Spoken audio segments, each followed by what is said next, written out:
பிரபல நடிகர் கூட படு நெருக்கமா ஜெயம் ரவி மனைவி. நேரங்கெட்ட நேரத்துல தீயா பரவற போட்டோ. நடிகர் ஜெயம் ரவி தன்னோட மனைவி ஆர்த்தி உடனான கல்யாண வாழ்க்கைய முடிச்சுக்கிறதா அதிகாரப்பூர்வமா அறிக்கை வெளியிட்டிருந்தாரு. கடந்த சில மாசமாவே இது பத்தி இணைய பக்கங்கள்ல அரசல் புரசலா செய்திகள் கிளம்பிச்சு. இது வதந்தியா இருக்கணும் அப்படின்னு ரசிகர்கள் நிறைய பேரும் விரும்பினாங்க. ஆனா ரசிகர்களோட விருப்பத்துக்கு மாறா நீண்ட கால யோசனைக்கு பின்னாடி நடிகர் ஜெயம் ரவி தன்னுடைய விவாகரத்து அறிவிப்பை வெளியிட்டிருக்காரு. பல கட்ட பரிசீலனைக்கு பின்னாடி ஆர்த்தியுடனான தன்னுடைய கல்யாண வாழ்க்கைய முறிச்சுக்கிறதாவும், என்னோட வாழ்க்கையில ரொம்பவும் கடினமான ஒரு முடிவை எடுத்திருக்கேன். இந்த முடிவு ஈஸியா எடுக்கப்பட்டது கிடையாது. என்ன சார்ந்தவங்களோட நலனை கருத்துல வச்சுக்கிட்டு அவங்களோட நல்வாழ்வுக்காகவும் நல்லா ஆராய்ச்சி பண்ணி பல கட்ட யோசனைக்கு பின்னாடி எடுத்த முடிவு இது அப்படின்னு ஜெயம் ரவி அறிவிச்சிருந்தாரு.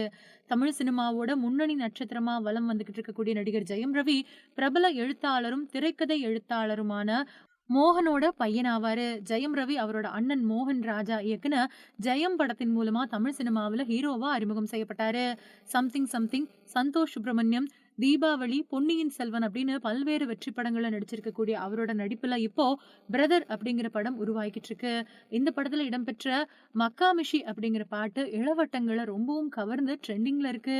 2009வது வருஷம் கல்யாணம் பண்ணிக்கிட்டவரு இப்போ விவாகரத்து செய்யறதா அறிவிச்சிருக்காரு. இந்த நிலையில நடிகர் தனுஷுடனான ஜெயம் ரவி மனைவியோட ஆர்த்தி நெருக்கமா இருக்கக்கூடிய புகைப்படம் ஒண்ணு இணையத்துல தீயா பரவிட்டு வருது.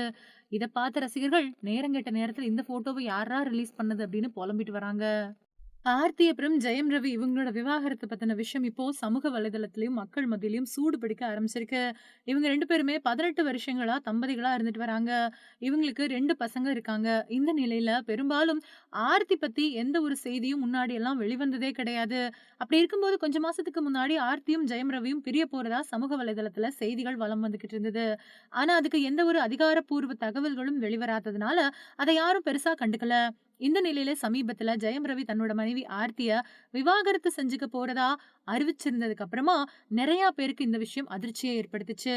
அது மட்டும் இல்லாம அதுல அவர் சொல்லும்போது தன்னை சுத்தி இருக்கக்கூடியவங்களோட நலனுக்காக தான் இந்த முடிவை எடுத்திருக்கிறதா சொல்லியிருந்தாரு. இந்த நிலையில அதுக்கு பதிலளிக்கக்கூடிய வகையில ஆர்த்தி ஒரு அறிக்கையை வெளியிட்டிருந்தாங்க. அதுல அவங்க சொல்லும்போது ஜெயம் ரவி தன்னை சுத்தி இருக்கக்கூடியவங்களோட நலனுக்காக எல்லாம் இந்த முடிவை எடுக்கல. அவரோட சுயநலத்துக்காக தான் எடுத்திருக்காரு. அது மட்டும் இல்லாம விவாகரத்து அறிவிக்கிறதுக்கு முன்னாடி அத பத்தி என்கிட்ட அவரு பேசவே இல்ல. எனக்கு தெரியாமலே இந்த விஷயம் நடந்திருக்கு. அது மட்டும் இல்லாம போன 2 நாட்களா சமூக வலைதளத்துல இத பத்தி வரக்கூடிய பேச்சுக்கள் என்ன ரொம்பவுமே அதிருப்திக்கு உள்ளாக்கி இருக்கு.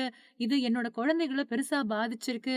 என்னோட குழந்தைகள் ஜெயம் ரவியோட இந்த நடவடிக்கை புரியாம இருக்காங்க அப்படின்னு எல்லாம் அந்த அறிக்கையில விவரமா பேசியிருந்தாங்க ஆர்த்தி. இதுக்கப்புறமா தொடர்ந்து இப்போ சமூக வலைதளத்துல ஆர்த்திக்கு ஆதரவு அதிகரிச்சிட்டு இருக்கு. ஒரு பொண்ண இப்படி துன்பத்துக்கு ஆளாக்குறது சரியா? அப்படின்னு எல்லாம் கேள்விகள எழுப்பிட்டு வராங்க. இந்த நிலையில ஜெயம் ரவி குடும்ப நல நீதிமன்றத்துல தன்னோட விவாகரத்து பத்தின வழக்க தாக்கல் செஞ்சிருக்கிறதா சொல்லப்படுது. ஆனா விவாகரத்த பொறுத்தவரைக்கும் முதல்ல தன்னோட துணைவிக்கு வக்கீல் நோட்டீஸ் அனுப்பி செய்திய தெரிவிக்கணும். அதையே ஜெயம் ரவி செய்யல. அதனால ஆர்த்தி தரப்புல இருந்து அத ஒரு பாயிண்டா எடுத்துட்டு வந்தாங்க அப்படின்னா, விவாகரத்து விஷயத்துல ஜெயம் ரவிக்கு சாதகமா எதுவுமே நடக்காது அப்படின்னு சொல்லப்படுது. அது மட்டும் இல்லாம ஆர்த்தி நினைச்சா கூட இந்த விவாகரத்த நடக்காமலும் செஞ்சிட முடியும் அப்படின்னும் சொல்லப்படுது. என்ன நடக்கும் அப்படிங்கிறது விதிவசம் தான் இருக்கு.